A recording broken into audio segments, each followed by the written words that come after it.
Hello everybody, मैं Rajesh Sharma, faculty computer science, government college Nasirabad. आपका एक बार फिर से स्वागत करता हूं हमारी सी लैंग्वेज की क्लास में। आज की क्लास में हम जो इफ़ स्टेटमेंट है जो कि हमारे डिसीजन मेकिंग या ब्रांचिंग में काम आता है, उसके हम दूसरे वेरिएशन की बात करेंगे। इससे पिछले हम लेक्चर में हमने सिंपल इफ़ देखा था और वो किस तरीके से काम करता था उस पर डिस्कशन किया था। तो उसके बाद आज हम इफ़ एल्स जो एक वेरिएशन है इफ़ स्टेटमेंट का, उस पर चर्चा करेंगे।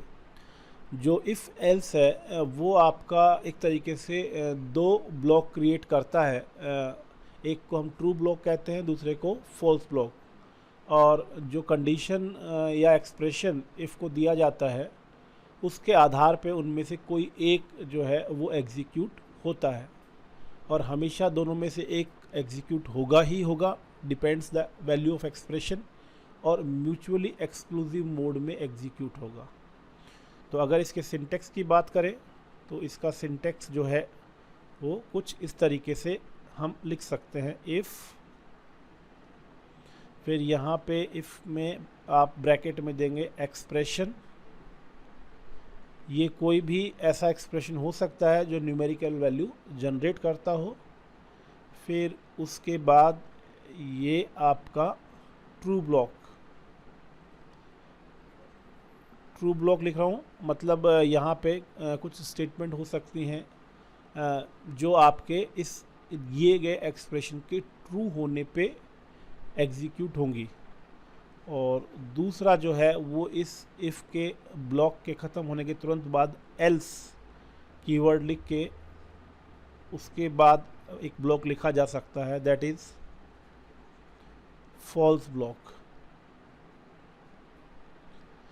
तो यहाँ पे जो ये इफ़ एल्स है वो किस प्रकार काम करता है कि ये जो एक्सप्रेशन है जो हमने इफ़ के ब्रैकेट में दिया है, अगर ये एक्सप्रेशन जो होता है वो नॉन ज़ीरो या यूँ कहें ट्रू, क्योंकि मैंने आपको पिछली क्लास में बताया था कि सी लैंग्वेज में जो नॉन ज़ीरो है वही ट्रू है। अब वो चाहे रियल वैल्यू हो, इंटीजर वैल्यू है, अदर देन ज़ीरो है तो उसको रियल ही ट्रीट किया जाता है। तो जैसे ही एक्सप्रेशन की वैल्यू नॉन ज़ीरो या ट्रू आएगी तो आपका ये ट्रू ब्लॉक एग्जीक्यूट होगा, और जो एल्स के साथ में जो ब्लॉक है फॉल्स ब्लॉक, उसको स्किप कर दिया जाएगा। इसके बाद अगर मान लीजिए ये हो कि आपके एक्सप्रेशन की वैल्यू फॉल्स आ जाए, यानी कि जीरो आ जाए, तो उस सूरत में आपका जो ट्रू ब्लॉक है उसको स्किप कर दिया जाएगा और जो फॉल्स ब्लॉक है उसको एग्जीक्यूट किया जाएगा। अब मान लीजिए इफ़ के ऊपर कोई स्टेटमेंट है से एक्स, और एल्स के बाद कोई स्टेटमेंट है वाई, तो आप देख सकते हैं स्टेटमेंट एक्स और स्टेटमेंट वाई जो है वो दोनों ही जो है वो इफ़ एल्स से बाहर हैं। एक इफ़ से पहले है और दूसरा वाई जो है वो एल्स के भी बाद में है। ये यानी कि ना तो इफ़ वाले पार्ट का ट्रू ब्लॉक का हिस्सा है, ना आपके फॉल्स ब्लॉक का हिस्सा है। तो जब ऐसी स्टेटमेंट्स होंगी जो ना तो इफ़ में है ना एल्स में है, तो वो उन पे इस चीज़ का कोई असर नहीं होगा कि कंडीशन या एक्सप्रेशन ट्रू होता है या फॉल्स होता है, वो हमेशा एग्जीक्यूट होंगी। तो देखिए आपका इसका एवोल्यूशन बताएं तो ऐसे बता सकते हैं कि जब आपका एक्सप्रेशन है अगर वो क्या है ट्रू है, तो देखिए एग्जीक्यूशन ऑर्डर क्या होगा, पहले स्टेटमेंट एक्स तो होगा ही। हम ये मान के चल रहे हैं कि जो फ्लो है प्रोग्राम का वो ऊपर से आ रहा है, और उसके बाद यहाँ स्टेटमेंट वाई के बाद भी कुछ स्टेटमेंट्स फर्दर हो सकती हैं। बट अभी जो हमने ये आपका एक ब्लॉक जो है जिसमें इफ़ एल्स प्लस आपका जो स्टेटमेंट एक्स और वाई लिखे हैं उनके बारे में हम बात कर रहे हैं। तो स्टेटमेंट एक्स तो एग्जीक्यूट होगी ही होगी। उसके बाद जो है चूँकि कंडीशन आप एक्सप्रेशन जो है वो ट्रू है तो ट्रू ब्लॉक एग्जीक्यूट होगा, और उसके बाद कंट्रोल जो है वो एल्स में नहीं जाएगा क्योंकि एल्स जो है वो फॉल्स होने पे ही एग्जीक्यूट होता है। तो यहाँ पे आपका सीधा वो कंट्रोल जो है स्टेटमेंट वाई पे आ जाएगा। और ये भी हो सकता है कि आपकी जो एक्सप्रेशन की वैल्यू है वो जीरो या फॉल्स इवेल्यूएट हो, तो उस सूरत में आपका स्टेटमेंट एक्स के बाद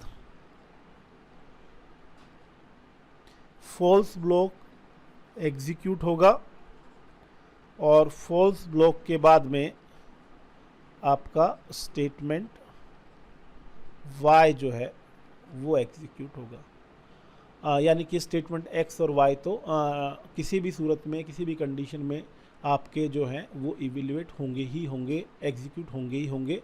हाँ, जो इफ़ एल्स में है तो इफ़ एल्स में कौन सा ब्लॉक होगा ये डिपेंड करेगा एक्सप्रेशन की वैल्यू पे, और ये तय है कि उनमें से कोई एक तो एग्जीक्यूट होगा ही होगा। और कौन सा है वो मैंने कहा ना कि आपका ट्रू है तो इफ़ वाला ब्लॉक और फॉल्स है तो एल्स वाला ब्लॉक। इसमें भी हम एक चीज़ जो है वो ये इस्तेमाल कर सकते हैं कि अगर किसी भी ब्लॉक में अगर एक ही स्टेटमेंट है, ठीक है, तो आप जो है वो इसमें ब्रेस ना लगाएं तो भी चलेगा। जैसे इफ़ के बाद हमने यहाँ पे ये ब्रेसेस का यूज़ किया है, तो जनरली इसका इस्तेमाल जो है वो मोर देन वन स्टेटमेंट्स के सूरत में हम करते हैं।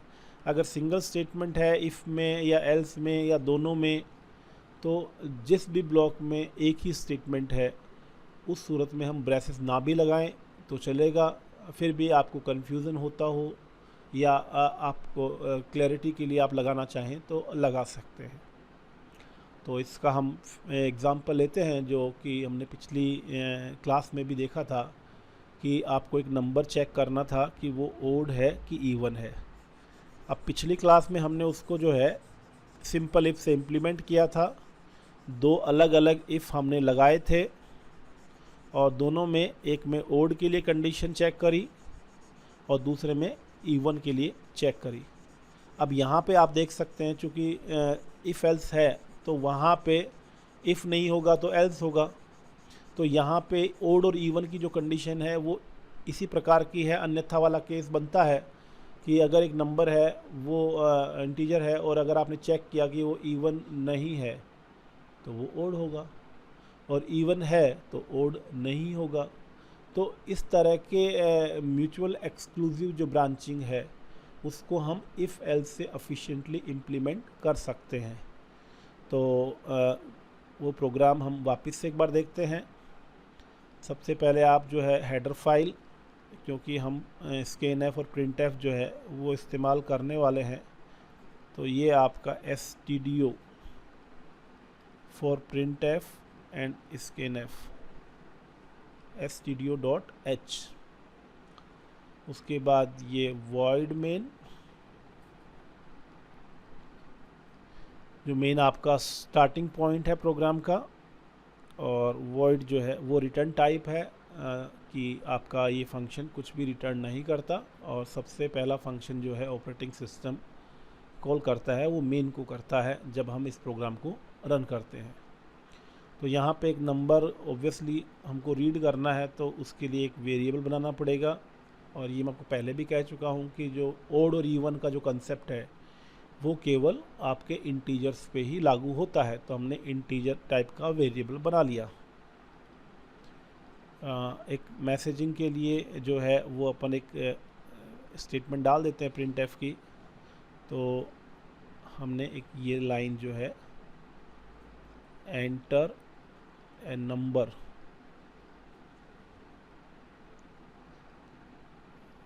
ये आपका मैसेज जो है वो पहले प्रिंट होगा। और मैंने कहा इस तरह की मैसेजिंग जो है वो ख़ास तौर से यूज़र के लिए हेल्पफुल होती है, क्योंकि अगर आप डायरेक्टली इनपुट एक्सपेक्ट करते हैं, उसको नहीं पता होता है यूज़र को कि क्या वैल्यू देनी है, तो आपका ये जो इस तरह का मैसेज जो है या इंटरफेस जो है काफ़ी हेल्पफुल होता है।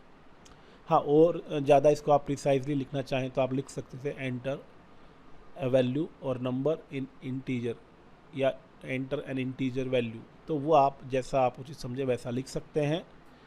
उसके बाद जब ये मैसेज आएगा तो यूज़र ऑब्वियसली एक वैल्यू देगा, तो उसको रीड करने के लिए हमने स्कैनएफ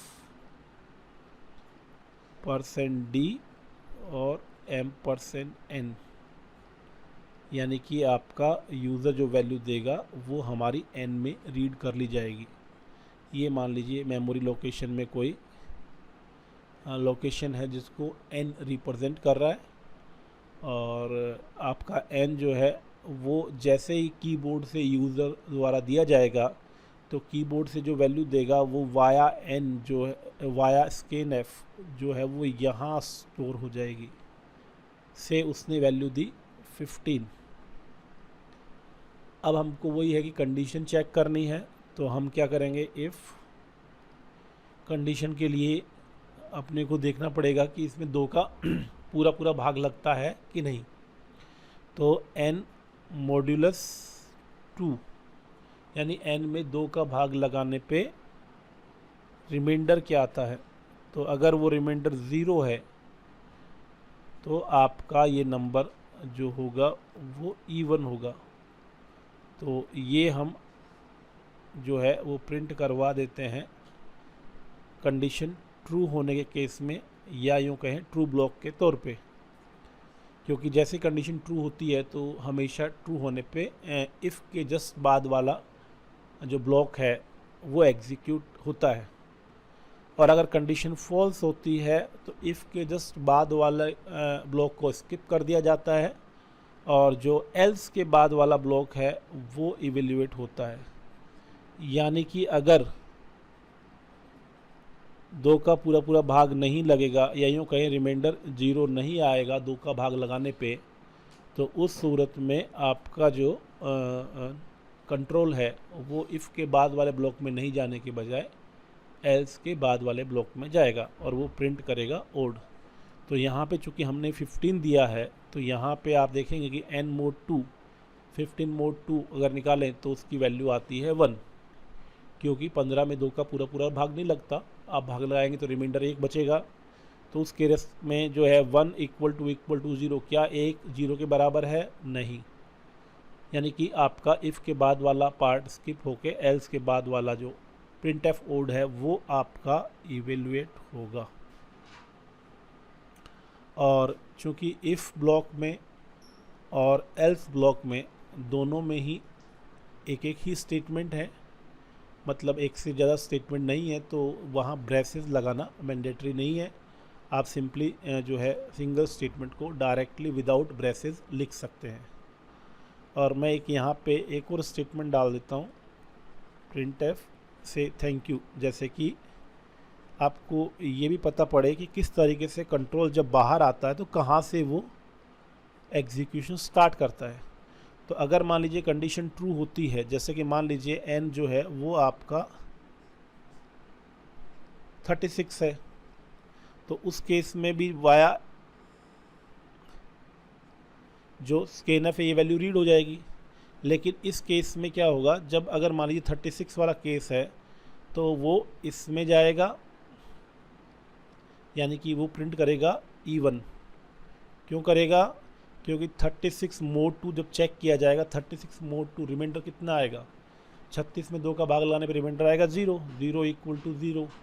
तो ये कंडीशन जो है वो आपकी ट्रू होगी, और ट्रू होगी तो वो इफ़ के बाद जस्ट बाद जो स्टेटमेंट है या ब्लॉक है उसमें जाएगा और आपका E1 जो है वो प्रिंट होगा।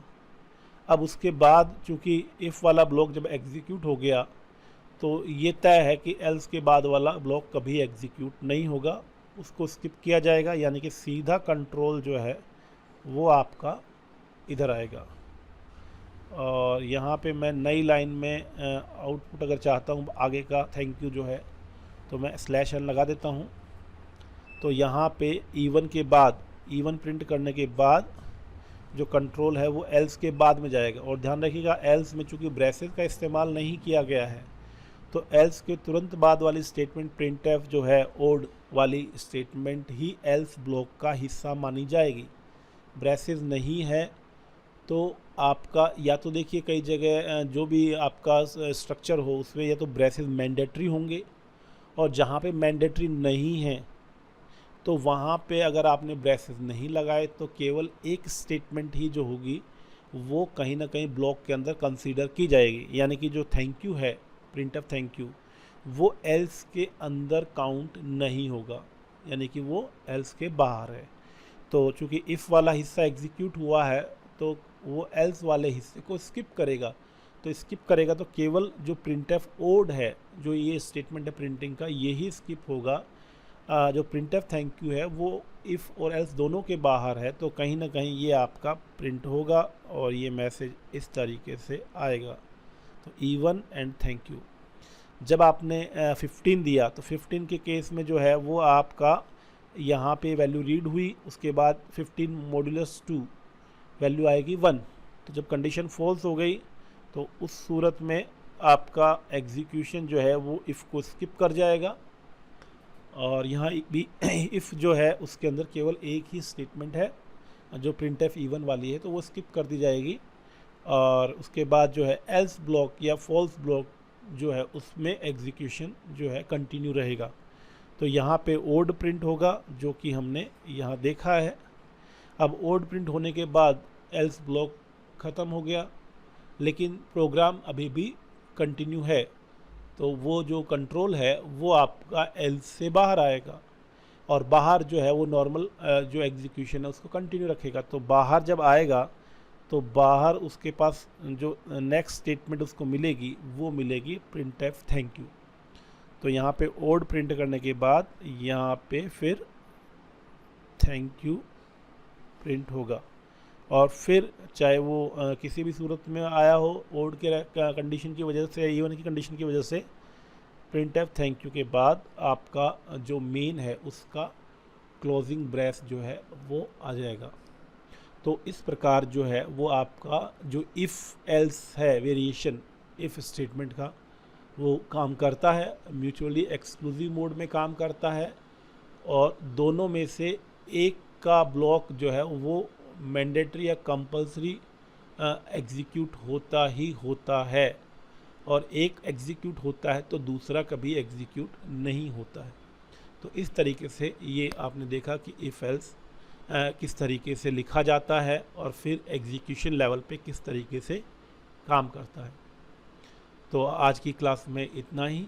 नेक्स्ट क्लासेस में हम कुछ और थोड़े बड़े एग्ज़ाम्पल कहें या थोड़े से कॉम्प्लिकेटेड एग्ज़ाम्पल देखेंगे, जिसमें हम इफ़ सिंपल इफ़ का कभी कभी इफ़ एल्स का यूज़ करेंगे, और जो बाकी के दो वेरिएशन हैं, एक आपका नेस्टेड इफ़ और एक आपका लैडर इफ़ या लैडर इफ़ एल्स, उसके बारे में चर्चा करेंगे। तो आपका ये लेक्चर देखने के लिए बहुत बहुत धन्यवाद। Thank you.